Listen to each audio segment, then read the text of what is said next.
Selamat pagi, perkenalkan, nama saya Raihan Ari Setiawan. Pada kesempatan kali ini, saya akan memaparkan tugas saya di bawah bimbingan Bapak Dr.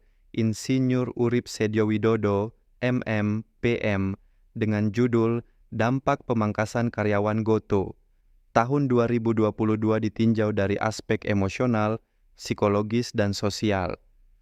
Latar belakang masalah kasus yang saya bahas berawal dari peristiwa pada November 2022 ketika GoTo Group, hasil merger antara Gojek dan Tokopedia, mengumumkan pemangkasan sekitar 1.300 karyawan dari berbagai level jabatan. Langkah ini diambil sebagai bagian dari penyesuaian struktur biaya dan upaya efisiensi setelah merger serta tekanan pasar digital yang meningkat. Namun, dampak dari keputusan ini ternyata tidak hanya bersifat ekonomi. Bagi para karyawan yang terdampak, kehilangan pekerjaan bukan sekadar kehilangan penghasilan, tetapi juga kehilangan rutinitas, jaringan sosial, dan identitas profesional yang selama ini menjadi bagian penting dalam kehidupan mereka. Banyak di antara mereka mengalami stres, gangguan tidur, kecemasan, kehilangan motivasi karier, hingga ketegangan dalam keluarga karena tekanan finansial. Fenomena ini menunjukkan bahwa pemutusan hubungan kerja massal adalah peristiwa emosional besar yang memiliki konsekuensi psikologis dan sosial yang kompleks. Poin-poin utama analisis. Pertama, dari sudut pandang Effective Events Theory, PHK massal di GoTo bisa disebut sebagai efektif event kolektif, sebuah peristiwa emosional yang kuat. Pengumuman PHK memicu berbagai emosi negatif seperti kaget, marah, kecewa, bahkan rasa malu. Emosi ini tidak hanya dirasakan secara individu, tetapi juga menyebar di komunitas eks-karyawan melalui percakapan dan media sosial yang akhirnya membentuk persepsi negatif terhadap perusahaan. Kedua, berdasarkan Transactional Model of Stress dari Lazarus dan Folkman, stres muncul karena adanya ketidakseimbangan antara ancaman yang dirasakan dan kemampuan coping yang dimiliki.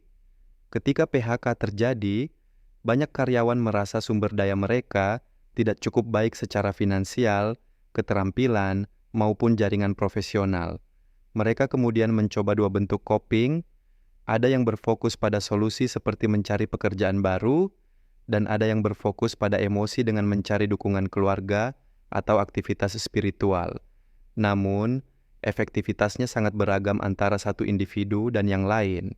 Ketiga, dalam perspektif organizational justice, persepsi keadilan memainkan peran penting.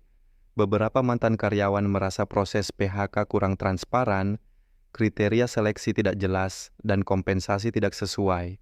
Hal ini menimbulkan kekecewaan dan sinisme terhadap perusahaan, bahkan menurunkan niat mereka untuk kembali bekerja di industri serupa. Keempat, aspek social support juga sangat menentukan. Mereka yang memiliki dukungan kuat dari keluarga, teman, dan jaringan profesional cenderung lebih cepat pulih dari stres.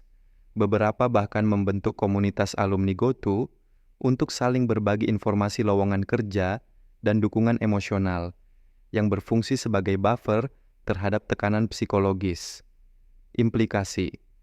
Dari kasus ini, kita belajar bahwa restrukturisasi dan efisiensi perusahaan tidak boleh hanya dilihat dari sisi finansial, tetapi juga perlu memperhatikan kesejahteraan psikologis karyawan. Perusahaan perlu menerapkan komunikasi yang transparan dan empatik, menyediakan paket transisi karir yang adil, serta pelatihan ulang dan dukungan sosial bagi karyawan terdampak. Demikian pemaparan dari saya. Terima kasih atas perhatian Bapak dan teman-teman semua.